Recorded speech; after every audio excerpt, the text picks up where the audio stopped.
So,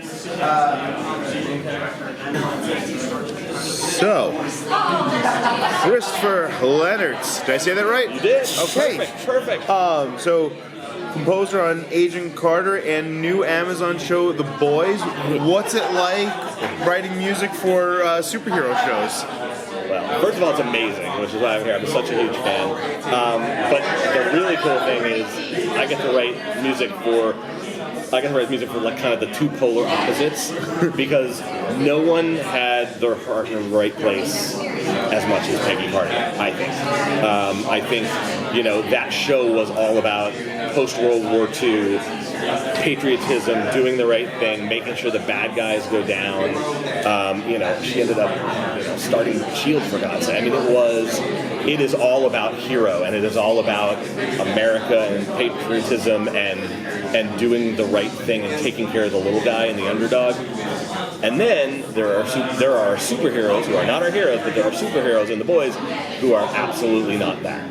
And they are just the most corrupt and morally bankrupt, heroes ever. And to be able to jump all the way over there and do something completely opposite was just so much fun. And especially in a world where here at a place like Comic-Con, hundreds of thousands of people literally know, they're positive they know what superheroes are about and what they sound like.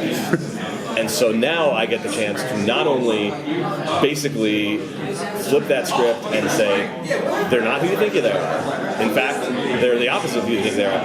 And they don't sound the way you think they sound. And so, our boys, our heroes in the show, are not super. Their music is not super. Their music is gritty, street, angry, messy, dirty, violent. They're the little guy trying to take down Goliath. But our big guys, our superheroes, the Seven, Homelander and all the others, they are produced by Vought, their corporation, to be perfect and pristine, and everything's exactly the way they want you to see it until things start going wrong. And when things go wrong, we recorded, orchestra in Budapest, like perfect, very, very traditional superhero music, and then we brought it back, and with processing in the computer and even slowing down the recordings, we actually make it go out of tune.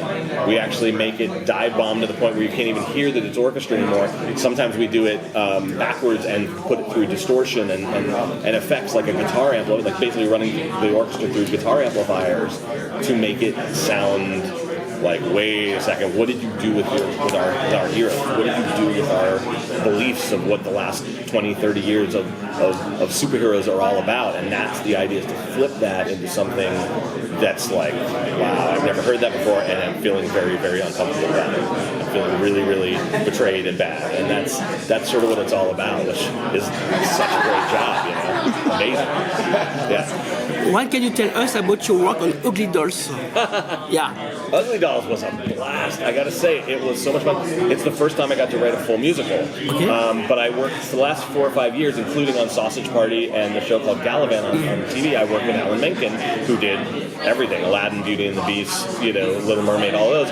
And so I finally got a chance on Ugly Dolls to write my own musical. So we did 8 original songs, but then we ended up having a cast of just brilliant artists: Kelly Clarkson, Janelle Monáe, BB Rexa, Lizzo, all Nick Jonas, and they all sang my songs, which is phenomenal. And it was just a dream come true.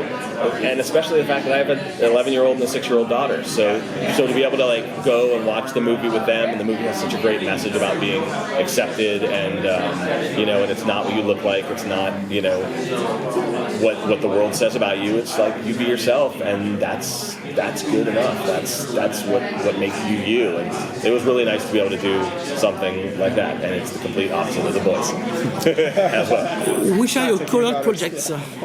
So my current projects right now is the big one I'm working on right now is Lost in Space Season 2. Yes. So I did the first season last year, Lost in Space, and now we're back for 10 more episodes coming out right before Christmas time.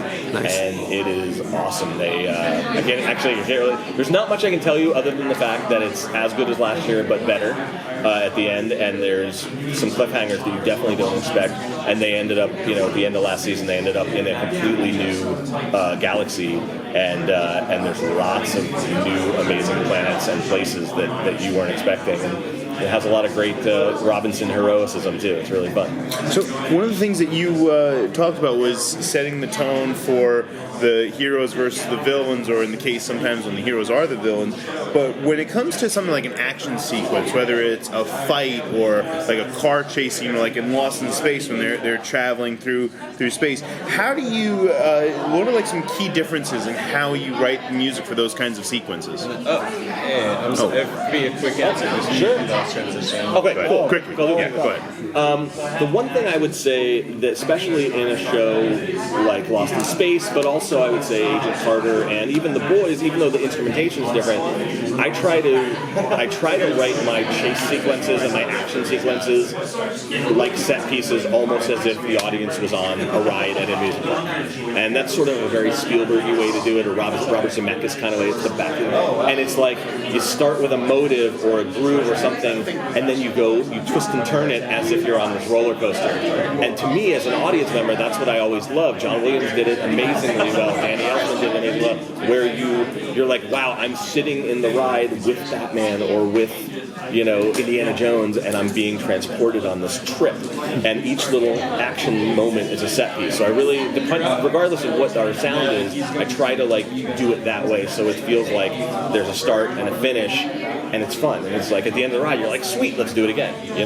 Oh, sweet. I hope we can do this again. Thank you.